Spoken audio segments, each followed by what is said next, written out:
Chapter 226 The Tragedy yen kingdom northern frontier.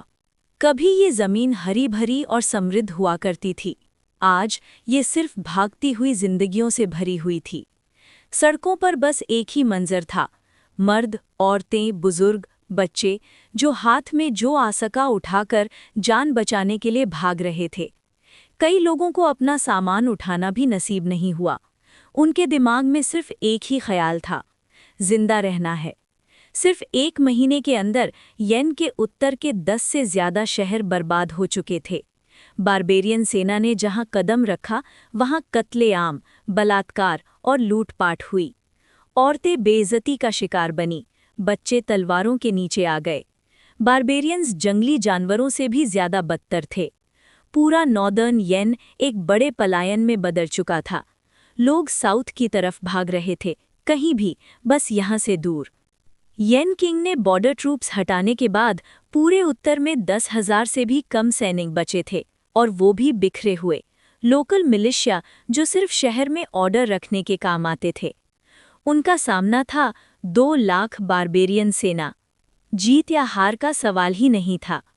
आम लोगों के पास सिर्फ 2 रास्ते थे, भागो या मर जाओ। कुछ लोगों ने लड़ने की कोशिश की, पर अंत में सभी कट गए। भागो, वो आ रहे हैं। भागो, अगर पकड़ लिया तो जिंदा नहीं छोड़ेंगे। जान बचाओ। सड़कों पर चीखें गूंज रही थीं। जो जवान थे वो आगे निकल गए, बुजुर्ग और बच्चे पीछे छूट गए। तभी धरती कांप उठी। दूर से एक भारी गरजती आवाज आ रही थी, जैसे हजारों घोड़े एक साथ दौड़ रहे हों। लोगों ने घबराकर आगे देखा, और जो देखा उनके चेहरे से सारी उम्मीद छिन गई। नहीं, आगे भी सेना है। हम फंस गए। रास्ता बंद है। बारबेरियंस ने घेर लिया। निराशा भरी चीखें फैल गईं। और तब पीछे से एक और आवाज आई, भागो, पीछे से भी आ रहे हैं, बहुत ज्यादा हैं, बस पहुंच ही गए। अब लोग 2 आग के बीच फंस चुके थे, पीछे बारबेरियंस, आगे एक अनजानी सेना। जैसे जैसे आगे वाली सेना नजदीक आई, उनके झंडों पर एक काला बड़ा अक्षर हवा में लहराया, क्यू।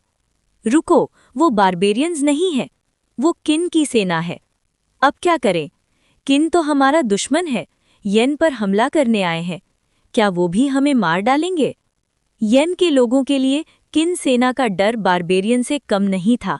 उनके राजा ने सालों तक किन की डरावनी कहानियां सुनाई थीं। किन के जनरल्स, किन के कत्ल, किन की निर्दयता। पर तब कुछ ऐसा हुआ जो किसी ने नहीं सोचा था। किन की विशाल सेना से 1000 से ज्यादा कैवलरी अचानक आगे बढ़ी। वो आ रहे हैं। किन हमें मार डालेगा। आगे के कुछ लोग तो डर के मारे हिल भी नहीं पाए। पर जब कैवलरी पास पहुंची, तलवार नहीं उठी, कोई वार नहीं हुआ। उसके बजाय एक घूमती हुई जबरदस्त आवाज गूंजी, मैं झांग मिंग हूं, किन के सुप्रीम जनरल झाओ फेंग के पर्सनल गार्ड का कमांडर। बारबेरियंस पीछे से आ रहे हैं। सभी नागरिक ध्यान से सुनो। तुरंत हमारी फॉर्मेशन के अंदर घुसो। हम तुम्हारा रिट्रीट कवर करेंगे। लोग सन्न रह गए। किन उनकी रक्षा कर रहा था। येन अब जीत लिया गया है, झांग मिंग ने कहा। तुम अब किन के लोग हो, और किन अपने लोगों को कभी नहीं छोड़ता। जल्दी आओ, अंदर आओ। किन सैनिक दोनों तरफ फैल गए। एक सुरक्षा घेरा बन गया। लोगों को अचानक समझ आया, भागो, पीछे से आ रहे हैं। डर ने उनके पैर फिर से चला दिए। हजारों लोग किन के घेरे के अंदर से गुजर गए। किन सैनिक चुपचाप खड़े रहे। न कोई तलवार उठी, न कोई गाली, सिर्फ रक्षा। कुछ ही पलों में 10,000 शरणार्थी किन सेना के पीछे सुरक्षित पहुंच गए। और तब बारबेरियन आए। बारबेरियन कैवलरी बिजली की तरह टूटी।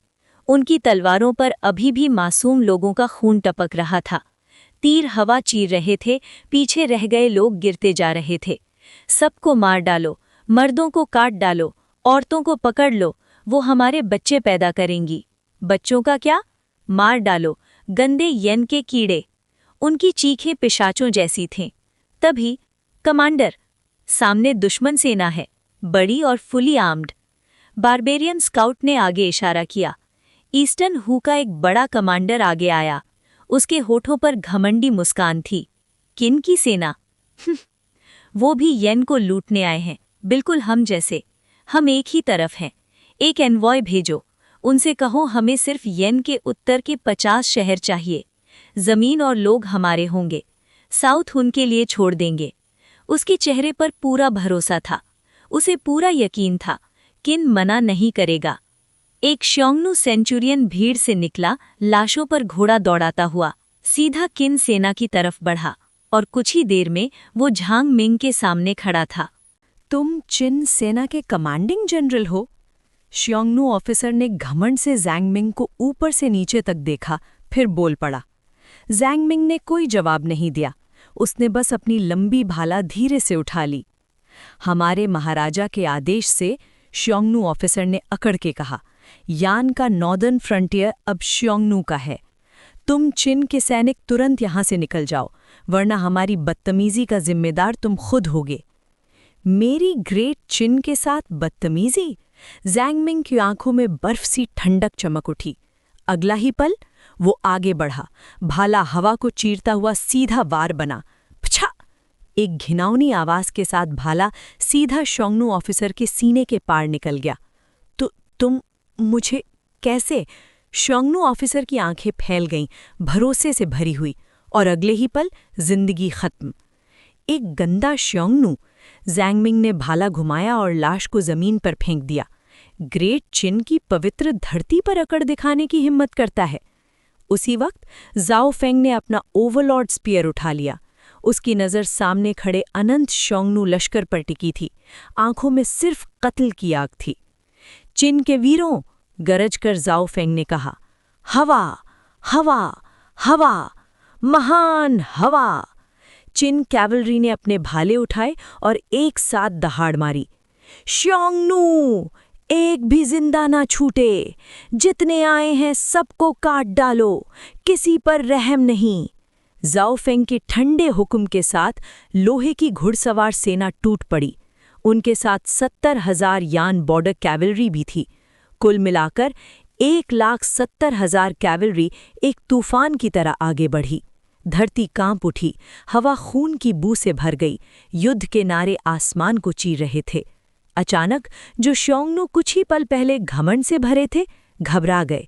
वानफू कमांडर, चिन सेना हमला कर रही है क्या? सेंचुरियन को मार दिया गया है। चिन हमें चुनौती दे रहा है। वो श्योंगनू से दुश्मनी मोल लेने से डरते नहीं। भीड़ में अफरा तफरी मच गई। चिन सेना के वार से पहले श्योंगनू ये सोच रहे थे कि चिन कभी उनसे लड़ने की हिम्मत नहीं करेगा। उनके लिए यान हो या चिन, दोनों ही कमजोर थे। पर अब इतनी भयानक सेना को सामने देखकर उनके पैर कांप गए।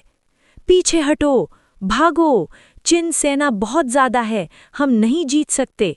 श्योंगनू कमांडर चिल्लाया और घोड़ा मोड़कर भागने लगा। मारो! चिन सेना की गरज पूरी फिजा में गूंज उठी। आगे की पंक्ति में चिन आर्चर्स ने अपने धनुष खींच लिए। Twang, twang, twang!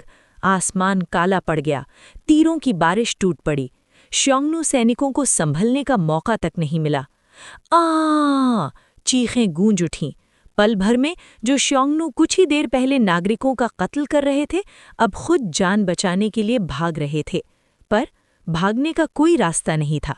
तीरों के बीच लाशें गिरती जा रही थीं, जमीन लाशों से भर रही थी। एक भी जिंदा ना बचे! ज़ाओ फेंग की आवाज़ बर्फ से भी ज्यादा ठंडी थी। उसका युद्ध घोड़ा लाशों पर दौड़ता हुआ सीधा दुश्मन के बीच घुस गया। मारो! ओवरलॉर्ड स्पीयर हवा में घूमा। एक ही वार में 10 से ज्यादा श्योंगनू सैनिक मांस के टुकड़ों में बदल गए। सेंट्रल प्लेन्स के युद्धों में चाहे 3 जिन हो या यान, ज़ाओ फेंग ने हमेशा कुछ मर्यादा रखी थी। दुश्मन को मारते वक्त भी लाश को पूरा रहने दिया था। पर इन श्योंगनू जंगलियों के लिए कोई रहम नहीं। ओवरलॉर्ड स्पीयर 10,000 जिन से ज्यादा ताकत के साथ घूमता रहा। हर वार आंतरिक शक्ति के साथ शरीर चिथड़ों में फट जाते थे। ज़ाओ फेंग चाहता था ये लोग लाश तक न बचें। यही कीमत थी चाइना पर चढ़ाई करने की। श्योंगनू सैनिक मारा गया, एक स्ट्रेंथ पॉइंट मिला। श्योंगनू सैनिक मारा गया, एक दिन की आयु बढ़ी। श्योंगनू सैनिक मारा गया, एक कॉन्स्टिट्यूशन पॉइंट मिला। सिस्टम नोटिफिकेशंस आती रहीं, पर जाओ फेंग का कत्ल रुका नहीं। वो काटता गया, मारता गया। उसकी रूह की गहराइयों में एक सच हमेशा जिंदा था। चाहे किसी भी युग में हो, जो चाइना की ताकत को चुनौती दे, चाहे जितनी दूर से आए, उसे मिटा दिया जाएगा। एक भी श्योंगनू जिंदा नहीं छोड़ेगा। जिंदा कोई ना बचे, मारो मारो! पिन के वीर गरज उठे। जो श्योंगनू मासूम नागरिकों पर जुल्म कर रहे थे, अब खुद कुर्बानी के बकरे बन चुके थे। उनका घमंड गायब हो चुका था। बचा था सिर्फ डर, निराशा और विनाश। चिन कैवलरी बिजली की तरह आगे बढ़ रही थी। माउंटेड आर्चरी, तेज फ्लैंकिंग मनूवर्स, हर मूव बिल्कुल परफेक्ट। 10,000 ज़्योंगनू सैनिकों में से गिने चुने ही बच पाए। बाकी सब इलीट चिन वॉरियर्स के घेरे में आकर निर्दयता से काट दिए गए। चिन सेना पहले ही भयानक थी, और युद्ध के दौरान जब उनकी शक्ति 3 गुना बढ़ जाती, तो वो रोकना नामुमकिन हो जाती। इन ज़्योंगनू के पास कोई मौका ही नहीं था।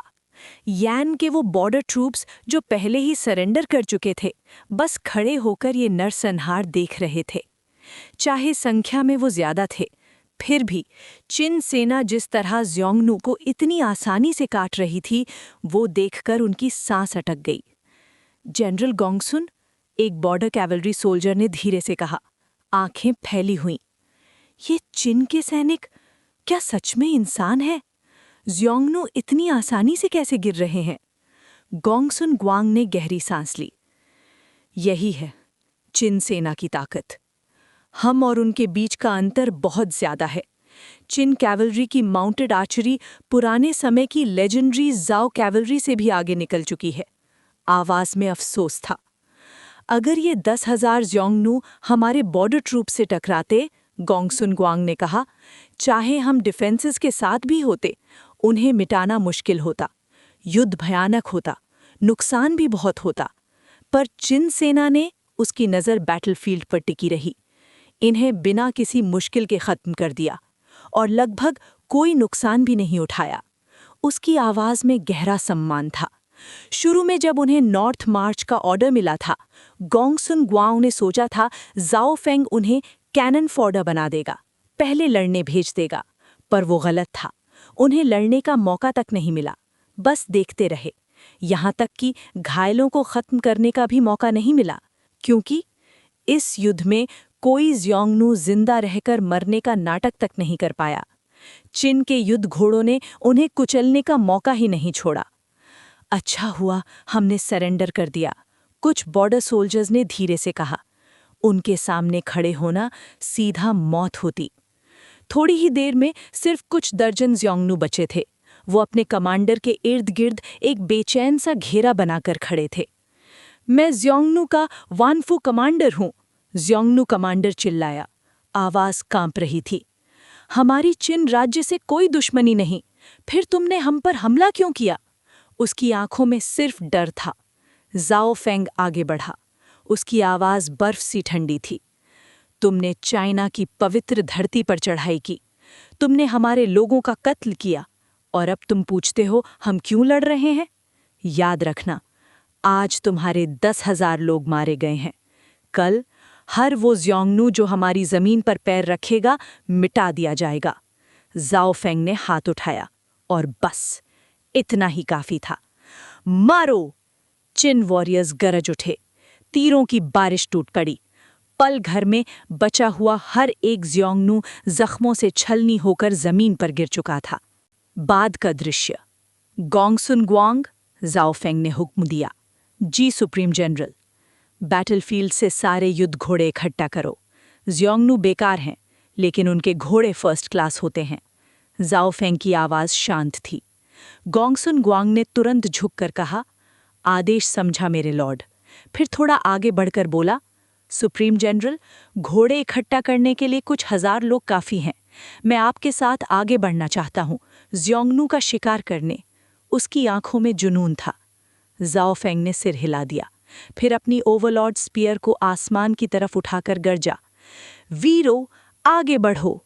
जितनी तेज हम चलेंगे, उतने ज्यादा ज़्योंगनू मरेंगे, और उतने कम मासूम लोग पीड़ित होंगे। मारो! एक जोरदार नारे के साथ जाओ फेंग ने अपना घोड़ा नॉर्थ की तरफ दौड़ा दिया, सुप्रीम जनरल के पीछे। मारो! 1,00,000 लोहे जैसे घुड़सवार एक साथ गरजे और दोबारा तूफान की तरह आगे बढ़ गए। यैन का नॉर्दर्न बॉर्डर, वुलन सिटी। शहर की दीवारों में अजीब सी खामोशी थी। कहीं भी कोई गार्ड नहीं, हवा में सिर्फ खून की बदबू थी। शहर के अंदर लाशें हर जगह पड़ी थी। ज़ियोंगनू सैनिक खुलेआम लूटपाट और कत्ल कर रहे थे। कुछ ज़ियोंगनू तो सड़कों पर ही औरतों का बलात्कार कर रहे थे। पूरा शहर लाल रंग में डूबा हुआ था। दर्द भरी चीखें, आक्रामकों की हंसी, ये आवाज़ें खत्म होने का नाम नहीं ले रही थीं। शहर के अंदर जो दर्दनाक मंजर था, वही शहर की दीवारों के बाहर भी दोहराया जा रहा था।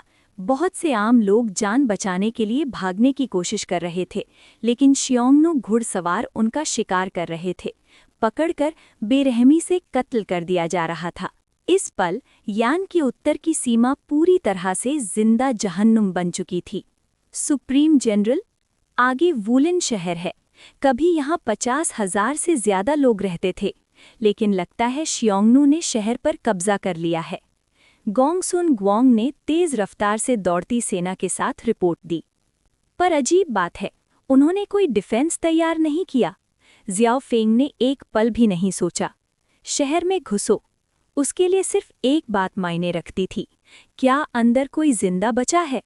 अपने घोड़े को और तेज दौड़ाते हुए जियाओ फेंग सीधा शहर के दरवाजों की तरफ बढ़ा।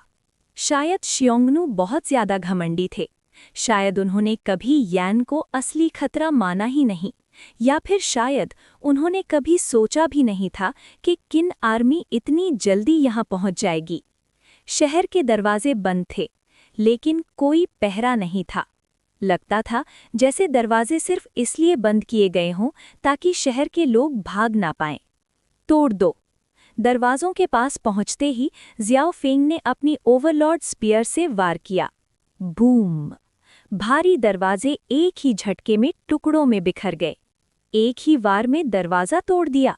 अगर उस दिन सुप्रीम जनरल ने जी सिटी पर हमला किया होता, चाहे दरवाजे कितने भी मजबूत होते, एक ही हमले में टूट जाते। जियाओ फेंग घोड़े पर सवार शहर के अंदर घुस गया, और जो मंजर उसके सामने था, अनगिनत जंग लड़ चुका था, इतने लोग मार चुका था कि गिनती भी भूल चुका था। फिर भी इस नज़ारे ने उसकी आंखों को लाल कर दिया। गलियां लाशों से भरी हुई थीं। मर्द, औरतें, बच्चे, सब के सब बेरहमी से कत्ल। कई औरतें नंगी पड़ी थीं, पूरा शरीर खून से लिपटा हुआ। मर्दों के हाथ पैर काट दिए गए थे, यहाँ तक कि शिशुओं को भी भालों पर चढ़ा दिया गया था। पूरा शहर खूनी कत्लगाह बन चुका था। जियाओ फेंग एक योद्धा था। वो युद्ध भूमि का आदमी था। जहाँ देशों के बीच जंग होती है, वहाँ सही गलत नहीं होता, सिर्फ जीत और हार होती है। लेकिन किन सेना में सख्त डिसिप्लिन था। किन का राजा अपनी प्रजा की रक्षा करता था। उसका हुक्म था, आम लोगों को नुकसान नहीं पहुंचाया जाएगा। किन सेना सिर्फ उन्हीं को मारती थी जो बगावत करते या फिर हथियार उठाकर सैनिक बनते। आम नागरिक जब तक हथियार न उठाएं, उन पर कभी हाथ नहीं उठाया जाता था। लेकिन ये शियोंगनू, ये जानवर से भी बदतर थे, जंगली दरिंदों से भी ज्यादा वहशी। किन के वीरों, मारो, एक भी आक्रमणकारी जिंदा न बचे। जियाओ फेंग दर्जा, उसके हाथ के इशारे पर किल। हजारों किन घुड़सवार शहर में टूट पड़े। उनकी कत्ल नियत ने हर गली को ढक लिया। बचा लो, हमें मत मारो, हम आम नागरिक हैं। वो मेरी बेटी है, प्लीज दया करो, सारा पैसा ले लो, बस जान बख्श दो। शहर के लोग चीख चीख कर भीख मांग रहे थे, लेकिन उनका मुकद्दर सिर्फ तलवारें, बलात्कार और लूट था। शियोंगनू को कोई दया नहीं थी। उनके लिए ये लोग सिर्फ जानवर थे, इंसान नहीं। और तब जियाओ फेंग का हुक्म पूरे शहर में गूंज उठा। किन घुड़सवार बिजली की तरह टूट पड़े। हाँ, ये शोर कैसा है? शायद तेरा वहम है। उत्तर सीमा पर कौन सी सेना बची है? यान की सेना तो किन से लड़ रही है। छोड़, मारते रहो, लूटते रहो। यान की औरतें कमाल की हैं। बिल्कुल, घर की औरतों से कहीं ज्यादा अच्छी। इस बार ज्यादा पकड़ के ले चलते हैं, अच्छे गुलाम बनेंगे। राजा ने कहा है जो चाहो करो, जो ले ना सको बर्बाद कर दो। शियोंगनू अपनी दरिंदगी में डूबे हुए थे। उन्हें जरा भी अंदाजा नहीं था कि मौत उनके सिर पर आ चुकी है। फिर दुश्मन का हमला। किन सेना आ गई? लाइन बनाओ, किन हमला कर रही है? हमारे 10,000 भाई मार दिए गए हैं। वान फू कमांडर मर चुका है। किन आर्मी यहाँ है? शहर के कमांडर को बताओ, हमें लड़ना होगा। खून में डूबे जख्मी शियोंगनू सैनिक शहर में गिरते पड़ते घुस आए। दहशत में चिल्लाते हुए उनकी चीखें सुनकर बाकी शियोंगनू सिर्फ हैरान हुए। बैरहुअर मजाक कर रहा है क्या? कौन सी किन सेना? किन तो अभी यान से लड़ रही है। यहाँ इतनी जल्दी कैसे आ सकती है? अगर आ भी गए तो क्या शियोंगनू के महान योद्धाओं पर हमला करने की हिम्मत करेंगे? मजाक बंद करो। लेकिन उसी पल whoosh whoosh whoosh whoosh whoosh whoosh, घोड़ों के भागने की गरज के साथ तीरों की बारिश टूट पड़ी। शियोंगनू को समझने का मौका तक नहीं मिला और जानलेवा तीर सीधा उनके जिस्म में घुस गए। कुछ लोग अभी भी बेबस औरतों पर जुल्म कर रहे थे जब अचानक तीर उनकी गर्दन चीर गया। अगला ही पल वो जमीन पर गिर पड़े, बिना समझे कि हुआ क्या। सीधा मौत। औरतें जहां की तहां खड़ी रह गईं, आंखों में खौफ, दिमाग बिल्कुल सुन्न। उन्हें समझ ही नहीं आ रहा था कि अचानक क्या बदल गया। और सिर्फ वही नहीं, पूरे शहर में जितने भी जिंदा लोग बचे थे, सबका हाल वही था। जो आक्रमणकारी अब तक उन्हें सता रहे थे, अब उनकी आंखों के सामने एक एक करके काटे जा रहे थे। किसी को जिंदा मत छोड़ो, एक एक को मार डालो। जाओ फेंग की गरज शहर में गूंज उठी। आगे बढ़ते हुए उसकी ओवरलॉर्ड स्पीयर दुश्मन की पंक्तियों पर बिजली बनकर गिरी। कई शियोंगनू योद्धा पल भर में लहूलुहान लाशों में बदल गए। बिना दया के मारो। काले कवच पहने बेशुमार चिन घुड़सवार आगे टूट पड़े, इन नापाक आक्रमणकारियों का पूरा सफाया करते हुए। इतना अचानक और इतना भयंकर हमला, शहर के विदेशी सैनिक बिल्कुल हक्के बक्के रह गए। बहुत से लोग भागने का ख्याल तक नहीं कर पाए और वहीं के वहीं काट दिए गए। काले कपड़े, काला कवच, चिन की सेना, चिन आर्मी हमें बचाने आ गई। हम बच गए। चीन के सैनिकों को आगे बढ़ते देख, सिर्फ विदेशियों को मरते देख बचे हुए शहरी रो पड़े। हर किसी के दिल में एक ही एहसास था, कयामत से बच गए। काले कवच वाली कैवलरी शहर को तेज रफ्तार से साफ करती चली गई। शहर के अंदर मौजूद हजारों विदेशी सैनिक ज्यादा देर तक टिक ही नहीं पाए और थोड़ी ही देर में सिर्फ ठंडी लाशें बनकर रह गए। ग्रैंड जनरल को रिपोर्ट करें, शहर के अंदर मौजूद दुश्मन का पूरी तरह सफाया हो चुका है।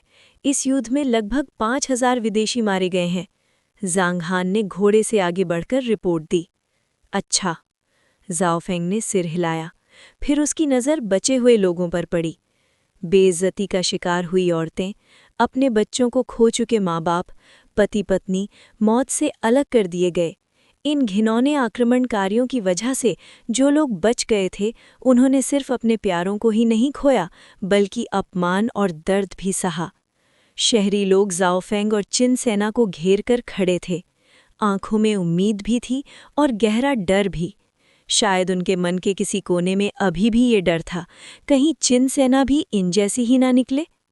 उनकी बेचैनी महसूस कर जाओ फेंग ने धीरे से सांस ली और घोड़े से उतर आया। फिर उसने वो किया जो किसी ने सोचा तक नहीं था। मुझे अफसोस है, हम देर से आए। पछतावे और दुख भरी आवाज के साथ जाओ फेंग ने बचे हुए लोगों के सामने गहरा झुककर प्रणाम किया। उस पल पूरी भीड़ में सन्नाटा छा गया। इतना बड़ा जनरल आम लोगों से माफी मांग रहा है, ये कैसे हो सकता है? सैनिक हो या नागरिक, सब हक्के बक्के रह गए। शहरी लोग भी कुछ बोल नहीं पाए, उनका मन ही सुन्न पड़ चुका था। यान गिर चुका है। आज से यान के सब लोग ग्रेट पिचिन के नागरिक हैं और पिचिन के नागरिक होने के नाते तुम सब हमारी सेना की रक्षा में हो। मैं कसम खाता हूँ, ये आक्रमणकारी अपने खून से अपने गुनाहों की कीमत चुकाएंगे।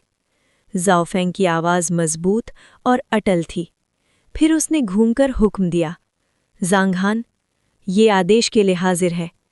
एक एक शहर जीतना बहुत धीमा है।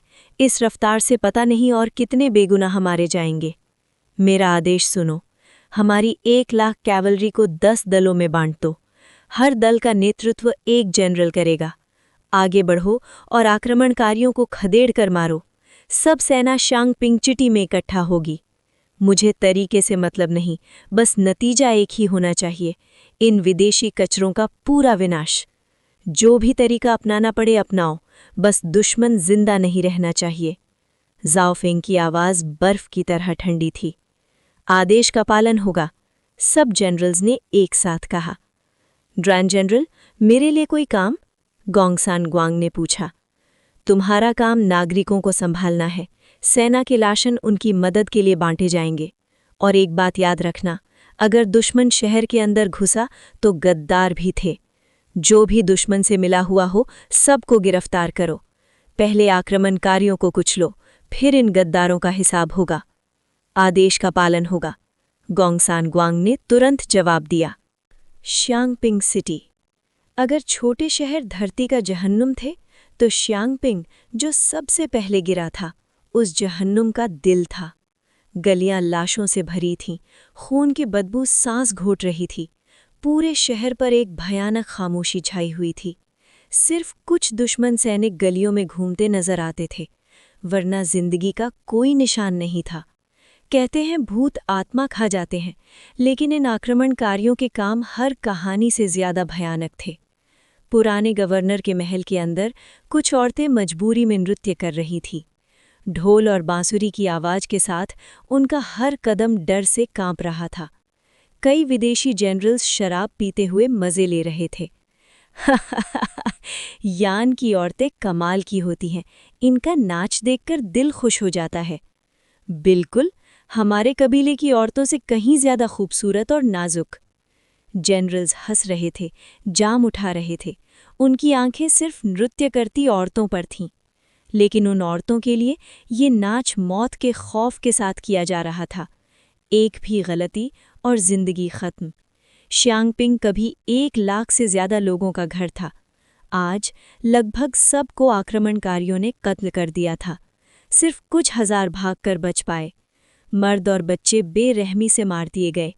कई औरतें जिंदा रहीं, लेकिन बेइज्जती होने के बाद बहुतों को भी मौत के हवाले कर दिया गया। जब हम अपने वतन वापस जाएंगे, सबसे खूबसूरत औरतों को चुनकर अपने राजा के लिए नजराने के रूप में भेजना होगा। और अगर यान की राजकुमारी पकड़ में आ जाए तो मजा ही आ जाए, एक जनरल ने हंसते हुए कहा। उसी पल जनरल वूवू को रिपोर्ट, तुरंत संदेश आया है। चिन सेना ने हमारी फौजों पर हमला कर दिया है। हमारे योद्धा भारी नुकसान उठा चुके हैं। एक विदेशी सैनिक भागते हुए अंदर आया। उसका चेहरा डर से सफेद पड़ा हुआ था। क्या? चिन सेना? सभा के सबसे ऊपर बैठा शराब का मजा ले रहा वूवू अचानक सख्त हो गया। हाँ जनरल, ये सच में चिन सेना ही है। हम लगभग 50,000 योद्धा खो चुके हैं और यान से जीते गए शहरों में से 10 से ज्यादा शहर चिन ने वापस ले लिए हैं। अब सिर्फ शांगपिंग और एक पास का शहर ही हमारे कब्जे में बचा है। चिन सेना ने अपनी फौज को कई हिस्सों में बांट लिया है। हमारे योद्धा उनका सामना नहीं कर पाए और एक एक करके पीछे हट गए। सैनिक ने सर झुकाकर रिपोर्ट दी। जनरल ताक्योंग कहाँ है? वूवू का चेहरा और काला हो गया। जनरल ताक्योंग इस वक्त अपनी सेना के साथ पीछे हट रहा है, सैनिक ने तुरंत जवाब दिया। चिन लोग? उन्होंने हमारी जाति पर हमला करने की हिम्मत कैसे की? हम कब उनके दुश्मन थे? वो तो शुरू से यान पर हमला कर रहे थे। इन यान के शहरों और लोगों का उनसे क्या लेना देना? अगर देखा जाए तो हम तो उनकी मदद ही कर रहे थे। वूवू बिल्कुल उलझन में था। हॉल में मौजूद बाकी विदेशी जनरल्स भी हैरानी से एक दूसरे को देख रहे थे। शायद ये बात उन जैसे लोग कभी समझ ही नहीं सकते थे। इस युग में भले ही ज़ोंगयुआन के लोग अलग अलग राज्यों में बटे हुए थे, लेकिन उनकी रूह एक थी। हुआसिया का गौरव और एकता कभी नहीं टूट सकती थी। रिपोर्ट जनरल वूवू। जनरल ताकियोंग मदद की गुहार कर रहा है। चिन सेना उसके बहुत करीब पहुंच गई है। लगता है वो अभी भी भयंकर युद्ध में फंसा हुआ है। जनरल, तुरंत मदद भेजी जाए। एक संदेशवाहक हाफते हुए अंदर घुसा। क्या ताक्योंग चिन सेना के हाथों फंस गया? चिन के कितने सैनिक हैं? थोड़ा नुकसान होने के बाद भी ताक्योंग के पास 50-60 आदमी तो होने चाहिए। क्या चिन कैवल्री डोंग हू के योद्धाओं का मुकाबला कर सकती है? वो अभी भी इस सच को मान नहीं पा रहा था। जनरल, चिन सेना बेहद ताकतवर है। हमारे योद्धा उनका सामना बिल्कुल नहीं कर पा रहे। संदेशवाहक की आवाज़ कांप रही थी। जनरल वूवू, अब देरी का वक्त नहीं है। हमें तुरंत मदद भेजनी होगी। अगर चिन इतनी ढिठाई से हमारी जाति के खिलाफ युद्ध छेड़ रहा है, तो चलो उन्हें सबक सिखा देते हैं। इस चिन सेना को पूरी तरह मिटा दो। उन्हें हमारे योद्धाओं की असली ताकत दिखा दो। एक डोंगहू जनरल ने घमंड से कहा। बिल्कुल सही।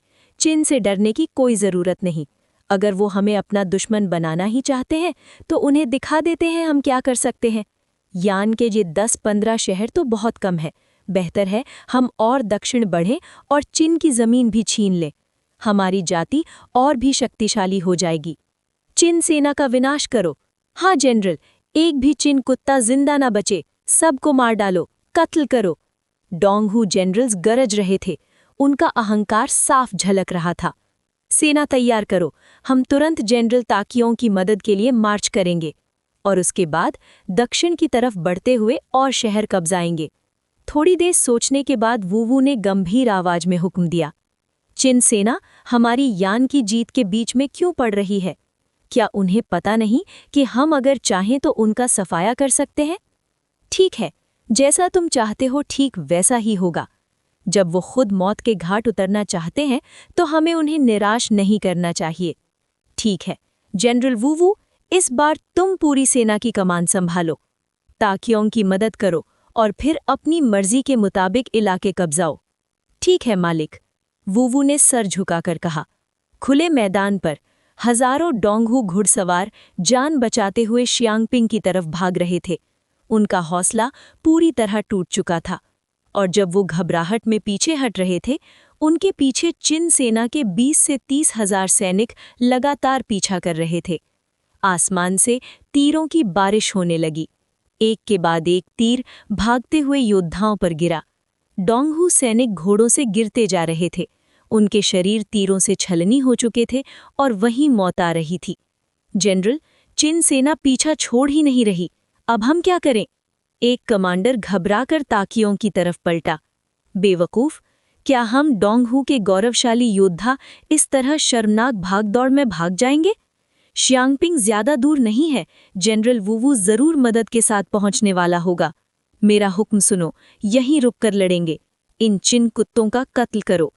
ताकियोंग गरजा और तुरंत अपना घोड़ा घुमा लिया। हाँ, एक भी चिन कुत्ता जिंदा ना बचे। सबको मार डालो, कत्ल करो।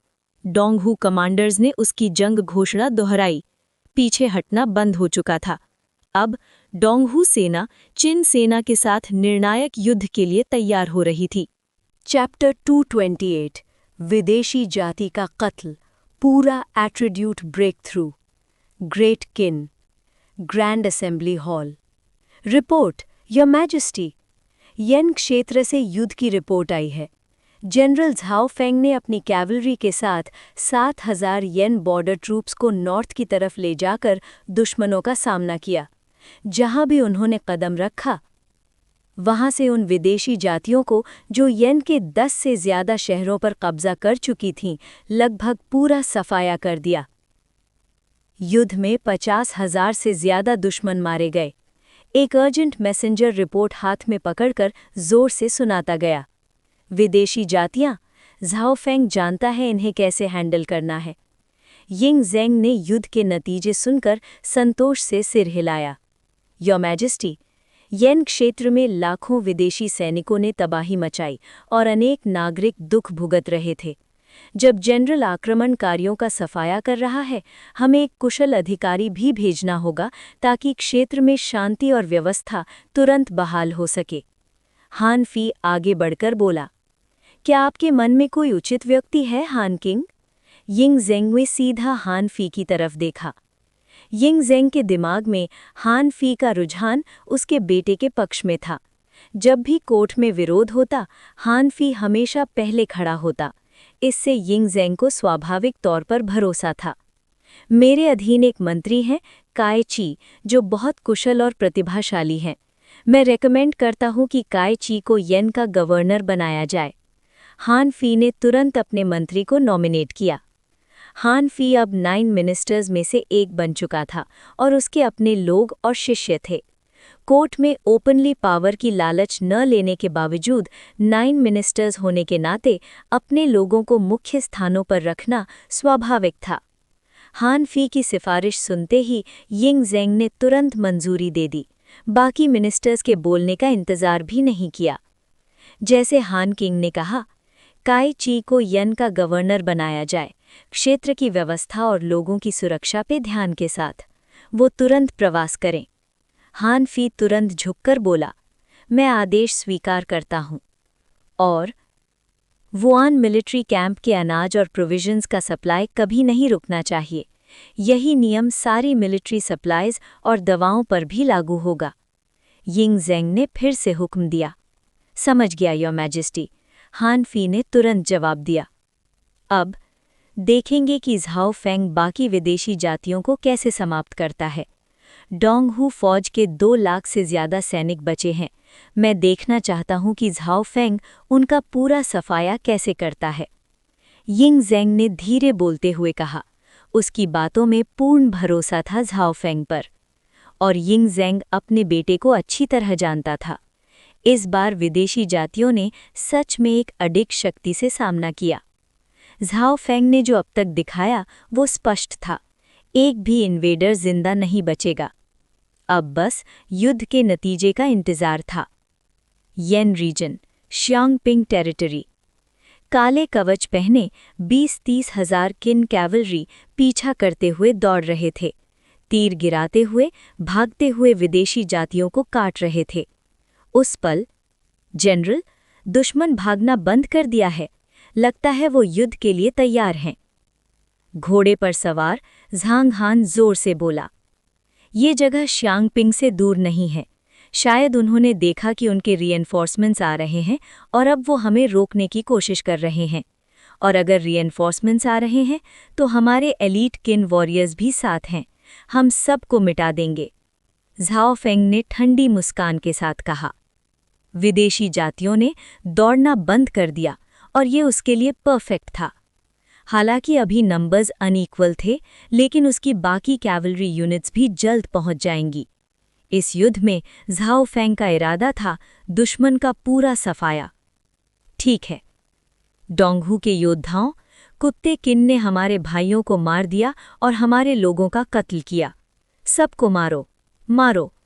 ताकुओंग गरज उठा। अपने 50-60 हजार सैनिकों के साथ पीछे हटना बंद करके किन सेना का सामना किया। डोंगहू जनरल्स के हुक्म के साथ गंभीर वॉर हॉर्न बैटलफील्ड में गूंज उठा। डोंगहू कैवलरी ने अपने घोड़े घुमाए और किन के पीछे से दौड़ते सैनिकों पर चार्ज किया। जैसे ही वो आगे बढ़े, तीर, नोके और गोली चलाई गईं। माउंटेड आर्चरी का हुनर ये विदेशी जाति पहले से जानती थी, झाओ के हू स्टाइल कैवलरी रिफॉर्म से पहले भी। विदेशी कैवलरी सच में भयंकर थी। दोनों तरफ से तीर की वॉली चली। सैनिक घोड़ों से गिरते, लेकिन किन ट्रूप्स ने कभी भी हमला रोक नहीं किया और दुश्मन भी बेशर्मी से आगे बढ़ रहे थे। एलीट वॉरियर्स ऑफ किन, attack and kill. Zhao Feng ने अपनी माइटी हैलबर्ड उठाई और गरजा, wind, wind, wind, great wind. लगभग 30,000 किन कैवलरी ने गरज के जवाब दिया। हर एक में अटकने वाली हिम्मत थी, मरने तक लड़ने के लिए तैयार थे। विदेशी जाति, सबको मिटा दो। झाओ फेंग ने जोर से गरज कर एनिमी रैंक्स में चार्ज किया। उसके डांटियन में शक्तिशाली ट्रू की भरा हुआ था। एक ही स्वीपिंग स्ट्राइक से कई दुश्मन योद्धा पल भर में पल्प हो गए। साथ ही उसके वेपन से भयंकर एनर्जी वेव फूटी। एक पल में a dozens of foreign cavalry man blast में फंस गए। उनके शरीर चूर चूर हो गए और खून के पडल में गिर गए। Killed a Donghu soldier, gained 1 strength point. Killed a Donghu battalion commander, gained 5 constitution points. Killed a Donghu centurion, gained 2 speed points. System notifications बार बार फ्लैश हो रहे थे। Attack and kill. Qin cavalry पीछे से चार्ज किया, लंबी spheres आगे घुमाते हुए। एक ही पल में the frontline barbarian cavalry pierce होके गिर गईं। बस एक पल में बैटलफील्ड खून से भरा हुआ था। Chapter 228 continued. विदेशी जाति का कत्ल, पूरा एट्रीब्यूट ब्रेक थ्रू। इस विशाल मैदान पर दोनों तरफ की फौजें जोर शोर से टकरा रही थी। हथियार टकरा रहे थे, लोहे की खनक हर तरफ गूंज रही थी। युद्ध घोड़ों की हिंसा भरी चीख सुनाई दे रही थी। दोनों तरफ के सैनिकों के गरजते बैटल क्राइज और दर्द भरी चीख जब कोई तलवार या स्पीयर से छेड़ा जा रहा था। लेकिन जहां बारबेरियन कैवलरी भयंकर थी, वहां किन के एलीट वॉरियर्स और भी शक्तिशाली थे। हर एक किन वॉरियर आर्मर में था, जबकि बारबेरियन सैनिकों का आर्मर सेंट्रल प्लेन्स के लोगों से बहुत कमजोर था। उनमें से ज्यादा लोग सिर्फ मोटी लेदर आर्मर पहनते थे। इसलिए थोड़ी सी संख्या में कमी के बावजूद किन कैवलरी बारबेरियन राइडर्स पर ध्वंसक प्रहार कर रही थी। आर्मर पहनने और न पहनने का अंतर युद्ध के सामर्थ्य में बहुत बड़ा था, और जाओ फेंग के कमांड में किन आर्मी के पास 3 गुना कॉम्बैट पावर था। संख्या लगभग बराबर लग रही थी, लेकिन किन कैवलरी का आगे बढ़ना पूरे मैदान में कत्ल का दृश्य था। जाओ फेंग सीधा एनिमी रैंक्स में दौड़ा और बिना रुकावट के हमला किया। व्हर्लविंड स्लैश, स्पेयर स्ट्राइक। जाओ फेंग ने अपनी मार्शल टेक्निक्स छोड़ी। एनिमी रैंक्स के बीच उसने अपनी ट्रू एनर्जी की थकान को नजरअंदाज किया और किलिंग का सिलसिला लगातार चला। चाहे ट्रू एनर्जी खत्म हो जाए, उसकी शक्तिशाली फिजिकल स्ट्रेंथ ही काफी थी हजारों दुश्मनों को खत्म करने के लिए। और इस पल उसकी ट्रू एनर्जी एकदम से फूटी। दर्जनों स्पीयर स्लैशेस हवा में घूम गए।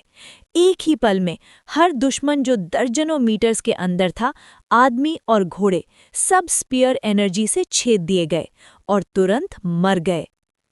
Defeated a Donghu soldier +1 strength. Defeated a Donghu commander +5 days of lifespan. Defeated a Donghu. System panel पर नोटिफिकेशंस बार बार फ्लैश हो रही थी। फिर अगला पल, Congratulations host, all attributes have surpassed 20,000. You have received a Tier 2 treasure chest. System notification आई। साथ ही जाओ फेंग ने अपने शरीर में महान ब्रेक थ्रू महसूस किया। उसकी स्ट्रेंथ और ट्रू एनर्जी एकदम से बढ़ गई। अब उसका ब्रेक थ्रू सामान्य मार्शल रैंकिंग से नापना नामुमकिन था। सिर्फ उसके एट्रीब्यूट्स ही उसकी असली प्रगति दिखाते थे। नॉर्थ की तरफ मार्च करते हुए बारबेरियन फोर्स का सफाया हुआ और अब जाओ फेंग ने क्रिटिकल थ्रेशहोल्ड पार कर लिया। सब एट्रीब्यूट्स 20,000 से ऊपर हो गए। उसकी शक्ति आसमान छू रही थी। किल! जाओ फेंग की आंखों में किलिंग इंटेंट जल रही थी। उसके शरीर से भयंकर स्लॉटर ई ऑरा फूटी और वो अपनी रैम्पेज जारी रखा, अपना कत्ल जारी रखा। अपनी शक्ति के साथ जाओ फेंग वॉर गॉड की तरह लग रहा था, रुकने का नाम ही नहीं। स्लॉटर लगातार चला। जाओ फेंग के निर्भय नेतृत्व में किन के एलीट वॉरियर्स भी अनस्टॉपेबल थे और एनिमी रैंक्स को पागलों की तरह काट रहे थे। ऊपर सबसे ऊंचे, एक ऐसी जगह पर जो किसी ने नहीं देखी, एक काला ड्रैगन चुपके से बैटलफील्ड की किलिंग ऑरा को निगल रहा था। एडवांस! जो पीछे हटेंगे उन्हें मारा जाएगा। हम उनसे ज्यादा हैं। पीछे क्यों हट रहे हैं? चार्ज! सब लोग चार्ज! इन किन कुत्तों का कत्ल करो, सबको मारो। किन आर्मी के रिलेंटलेस एडवांस को देखकर और अपनी फौज को तोड़े जाने पर बारबेरियन जनरल गुस्से में गरजा उठा। इन बारबेरियन स्कम का कत्ल करो, मारो! किन सोल्जर्स गरज रहे थे। बैटल फ्रेंजी में था। आधा घंटा बीत गया। इस पल tens of thousands of barbarian troops को किन कैवलरी ने अलग अलग ग्रुप्स में तोड़ दिया। उनकी फॉर्मेशन पूरी तरह से टूट गई। फिर बैटलफील्ड के पार घोड़ों की भयानक गर्जना घूमती हुई सुनाई दी। एक और बारबेरियन जनरल अपने रीइंफोर्समेंट्स के साथ आ रहा था। लगभग 1 लाख सैनिक टाइडल वेव की तरह बैटलफील्ड की तरफ दौड़ रहे थे। रीइंफोर्समेंट्स को देखकर ब्लडीड बारबेरियन वॉरियर ता श्योंग गरजा उठा। भाइयों, रीइंफोर्समेंट्स आ गए हैं। ये किन कुत्ते मरने वाले हैं। हा हा हा! अब खत्म हो गए। जनरल वूवू के पास अभी भी लगभग 1 लाख सैनिक हैं। ये किन डॉग्स मरने वाले हैं। सबको मारो, कत्ल करो। रीइंफोर्समेंट्स आते ही डीमोरलाइज्ड डोंगहू वॉरियर्स में नई ताकत आ गई। उनका मोराल स्काई हाई हो गया और एक्साइटमेंट में चीख रहे थे। उनके दिमाग में रीइंफोर्समेंट्स के आने से ये किन सोल्जर्स अब मरने वाले हैं। भाइयों, एक भी किन सोल्जर जिंदा ना बचे। अटैक! वूवू गरजा उठा। उसके पीछे बारबेरियन वॉरियर्स अपने घोड़े फ्रेंजीड चार्ज के लिए तैयार हुए। कम से कम 50,000 कैवलरी और बाकी फुट सोल्जर्स। रोर! रोर! इन किन स्कम का कत्ल करो, सबको मारो। Tens of thousands of barbarian soldiers जंगली जानवर गरज रहे थे। ज़ाओ फेंग ने एनिमी रीइंफोर्समेंट्स को देखकर कोई डर का निशान नहीं दिखाया। Elite warriors of Qin, exterminate the barbarians, death is no regret. Zhao Feng गरजा उठा। फिर से अपनी स्पीयर उठाकर चार्ज किया और दुश्मनों को बिना रोक-टोक मार डाला। Exterminate the barbarians, death is no regret. हम ग्रैंड जनरल के पीछे मौत तक चलेंगे। Kill! Tens of thousands of elite Qin soldiers एक साथ गरजे उठे। चाहे बारबेरियन रीइंफोर्समेंट्स आ गए हों, चाहे एनिमी अब कई गुना ज्यादा हो, किन के इलीट वॉरियर्स को कोई डर नहीं था, क्योंकि उन्होंने एक वॉर गॉड जैसे जनरल के पीछे श्रद्धा ली थी और उसकी सेवा में कभी हार का सामना नहीं किया। ग्रैंड जनरल के पीछे वो कुछ भी नहीं डरता था।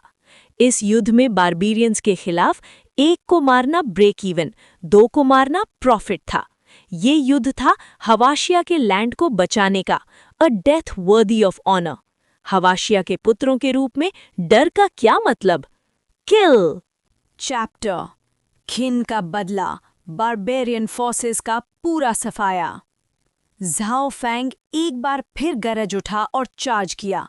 कुत्ते खिन, तुम घेरा हुआ, तुम्हारी बर्बादी पक्की है, मारो! जहां खिन कैवलरी अभी भी एनिमी रैंक्स को काट रही थी, वहां कई डोंगहू कमांडर्स अपने घमंड भरे विक्ट्री क्राई से चीख रहे थे। उनकी नज़र में जीत पक्की थी, लेकिन खिन राइडर्स ने इन चीखों को एकदम इग्नोर कर दिया। वो अपनी रिलेंटलेस स्लॉटर और चार्ज में लगे रहे। उनके लिए सिर्फ एक ही मामला था, दुश्मन को पूरी तरह से मिटा देना। और फिर slaughter the barbarians, kill! Battlefield के बाहर हर तरफ से फ्यूरियस वॉर क्राइज गूंज उठीं। अचानक ईस्टर्न और वेस्टर्न फ्लैंक से टेंस ऑफ थाउजेंड्स ऑफ खिन कैवलरी काले आर्मर में बैटलफील्ड पर धुएं की तरह उतरे। साथ मिलाकर उनकी संख्या कम से कम 70,000 थी।